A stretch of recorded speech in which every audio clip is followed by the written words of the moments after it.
E seja muito bem-vindo a mais um vídeo nesse canal. Hoje a gente vai conversar sobre como a ansiedade e a depressão estão sendo agravadas pela sua alimentação e pela saúde do seu intestino. Pois é, vem comigo que eu vou te explicar. Pois é, eu vou te explicar como a ansiedade se manifesta, como ela pode ser agravada, exacerbada pelos hábitos alimentares e o impacto da saúde intestinal sobre o seu bem-estar mental. Além disso, eu também vou te trazer algumas estratégias práticas, certo? Da nutrição para aliviar e gerenciar essa ansiedade. Antes de tudo, é importante que você entenda a diferença entre uma ansiedade momentânea, que é aquela que sentimos sempre antes de algum evento, antes de algo importante, como uma entrevista ou algum exame, prova. Essa é a ansiedade momentânea. É importante que você diferencie da crônica, que é aquela mais profunda e persistente, que não se limita só a momentos específicos, como a ansiedade momentânea. E ela vai se infiltrando no dia a dia e muitas vezes se manifestando por meio de sintomas físicos e comportamentais. Por exemplo, algumas pessoas têm palpitação cardíaca, sensação constante de frio na barriga, mãos e pernas suados ou inquietos, fica batucando o tempo todo. Outro sintoma comum também é roer unha ou fazer o bruxismo, que é o apertamento aqui involuntário da mandíbula, né? Então isso pode acontecer tanto durante o sono quanto ao longo do dia. Você ter muitas dores aqui nessa região, né, das costas, dos ombros, isso também pode estar relacionado a uma ansiedade crônica. Esses sintomas físicos muitas vezes são acompanhados por uma série de comportamentos que estão sim relacionados ao estresse e à ansiedade. E um dos mais impactantes, né, que eu mais vejo aqui no consultório, é a fome emocional. Então, muitos de vocês podem reconhecer o padrão de pensar em comida o tempo todo, toda hora. Você tá ali sentindo aquela fome insaciável, às vezes é durante o dia, às vezes só durante a noite, que vai te levar a episódios de compulsão alimentar. Isso frequentemente envolve um desejo ali por doces, por alimentos mais palatáveis, ricos em gordura. Isso é um claro indicativo de que o corpo está buscando uma forma rápida de alívio emocional, sabe? Você comer aquela coisinha, já fica mais tranquila, embora isso não seja sustentável, né? A gente sabe que buscar na comida um refúgio para essa emoção é uma das piores coisas que você pode fazer com o seu corpo, porque você não vai trazer ali um alimento saudável para esse momento e você vai potencializar ainda mais essa ansiedade, essa depressão, começando até pela culpa após a ingestão desse alimento que não deveria fazer parte da sua rotina e você já sabe disso. A ansiedade pode desencadear processos inflamatórios no corpo e essa inflamação, por sua vez, vai agravar a ansiedade, gerando ali um ciclo vicioso que uma coisa alimenta a outra. Parte desse ciclo está totalmente relacionado à nossa alimentação.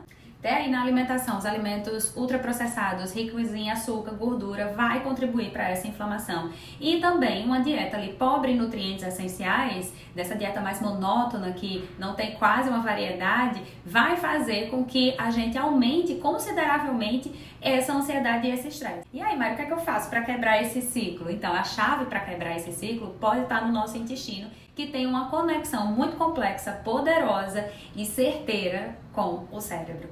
Então nós temos distúrbios como a disbiose intestinal, que é caracterizado por um desequilíbrio da microbiota intestinal, das bactérias boas com as bactérias ruins, como também a síndrome do intestino permeável, onde as barreiras do intestino vão ficando menos eficazes em bloquear essas toxinas, e isso pode agravar os sintomas de ansiedade. Esses problemas no intestino podem levar, por exemplo, a uma neuroinflamação, que vai se manifestar como uma dor de cabeça frequente, como uma confusão mental, perda da memória, dificuldade de concentração, às vezes dificuldade de falar uma palavra, sabe assim, menina, a palavra tá na ponta da língua, não tô conseguindo falar, além do que vai te deixar mais irritada, estressada, mais ansiosa. Isso sem falar na parte da insônia, né, e desses rompantes de alteração de humor.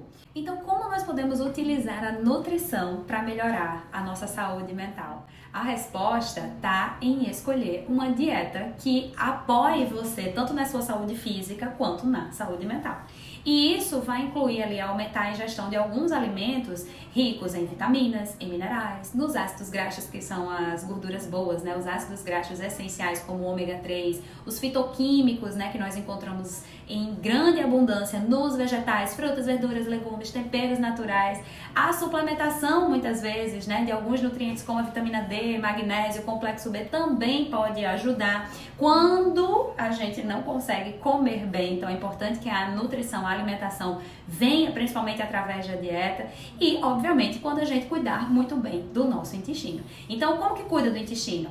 A gente vai ter que consumir uma dieta rica em fibra, rica em probióticos e em prebióticos que vão promover uma microbiota intestinal saudável. Resumindo muito basicamente, as bactérias probióticas são as bactérias boas do seu organismo. Quando elas estão em maioria ali no seu intestino, elas vão favorecer saúde.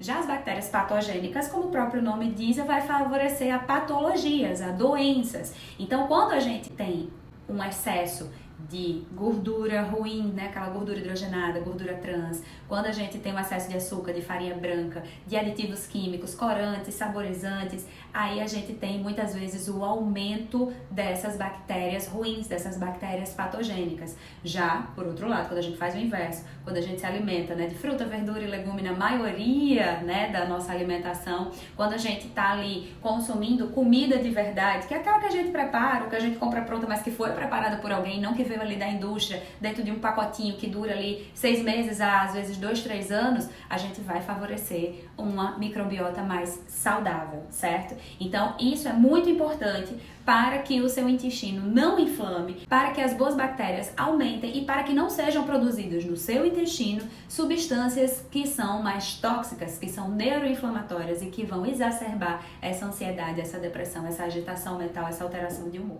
Então é muito importante reduzir a ingestão de irritantes, né, como café, álcool, como os produtos de pacotinhos, esses industrializados, e incluir ali, por exemplo, algumas frutas que são amigas do intestino. Kiwi, mamão, abacaxi, que tem enzimas digestivas e ajudam na manutenção desse intestino saudável, goiaba, incluir também sementes, né, e cereais integrais, os legumes também que você pode ir incorporando, né, nas suas receitas, seja numa grande salada ou você pode ir acrescentando nas preparações. Se você tem dificuldade para consumir legumes, para consumir salada crua, cozida, comenta aqui que eu quero saber. Às vezes você não vai ter uma vontade de comer aquele pratão de salada, mas se você misturar aqueles legumes ali cozidinhos ali no feijão, no arroz, no molhinho da carne, bater tudo num purê, tudo isso vai favorecer com que você comece a se familiarizar com esses sabores, com essas texturas, com essas cores que esses vegetais vão te trazer e você vai tendo uma aceitação melhor e mudando aos poucos a sua alimentação. É importante promover o reparo da barreira intestinal, certo? Para reduzir essa inflamação. Então, sendo assim, é fundamental avaliar se há alguma sensibilidade alimentar e retirar esse alimento até o reparo dessa barreira do intestino acontecer.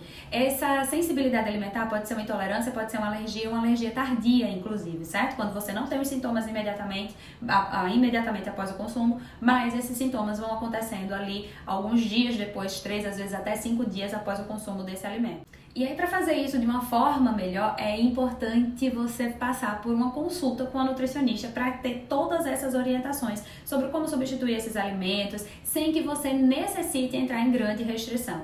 Então, você vai ter que sim retirar esses alimentos que você tem algum grau de intolerância, sensibilidade, alergia, mas você não precisa ficar sem comer nada e você não precisa sofrer tanto por isso, até porque isso pode aumentar a sua ansiedade. Num profissional bem capacitado, vai te trazer sugestões, né, de substituições. Inclusive, se você passear aqui no canal do YouTube, tem várias receitas que podem entrar ali como substituto de algum alimento, de alguma refeição, de alguma preparação que você comia e não é tão saudável para você. O intestino é responsável pela produção de 90% da serotonina, aquele neurotransmissor do bem-estar, tá lembrado? Então veja só a importância de você cuidar dele.